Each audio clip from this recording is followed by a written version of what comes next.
Does this bring back memories when you Oh, come here? yeah, a lot of memories. It was just kind of a hard journey to come here. Doug Pretorius hasn't seen the house on Cornell Drive for more than 40 years. It would be surprising, but it's probably the same door. The family lived here with their widowed mother, Mary Carol Pretorius, after their father's sudden death. And so it was myself, I'm the oldest, and there were 6 kids. The family posed for their church directory in 1973. In that summer, we had been out to Los Angeles, and my mother has a sister that lived out there with her family. They spent weeks enjoying the sand and ocean, with 13-year-old Sharon looking happy and carefree. That fall, Sharon, so smart she'd skipped a grade, started her freshman year at Fairview High School, getting up early to deliver the Journal-Herald. On Friday, September 28th, Sharon told her brother Richard she was going to collect on her paper route. And I said that was fine, and I'd see her when she was back.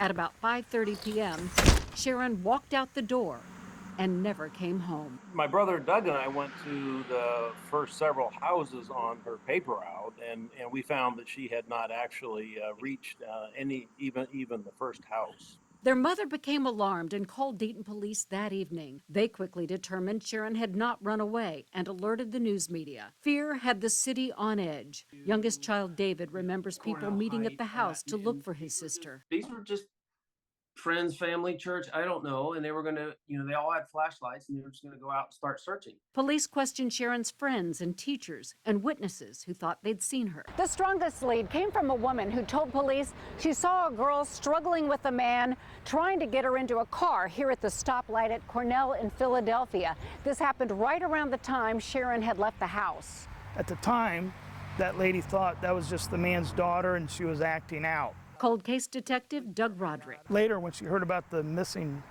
report of Sharon, she realized that she probably saw Sharon and the person who abducted her.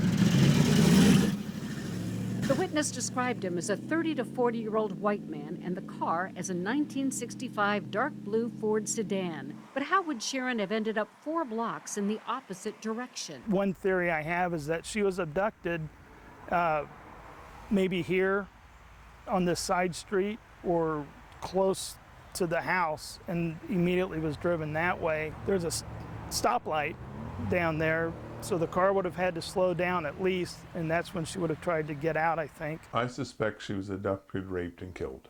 And I suspect it happened in a short period of time. Sharon's brothers all believe she met a violent end, though her remains were never found, and that perhaps more than one person was involved. Most likely two or probably 3 males probably pulled her into a vehicle. The detective thinks the lack of leads indicates a lone abductor who knew to keep his mouth shut. I think this was not necessarily random. I think maybe it was somebody who's done it more than once, and maybe not in this area, but travel around. Like Sharon's brothers, he believes the killer could still be alive. Perpetrators could be in their 60s, could be in their 70s.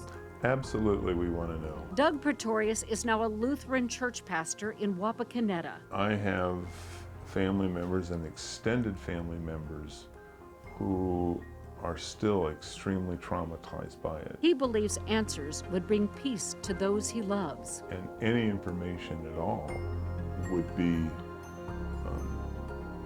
life-changing for them. I think it's possible, and we're going to keep working it until we find out. Until they learn, even 50 years later, what really happened to Sharon Pretorius. Cheryl McHenry, Newsletter 7.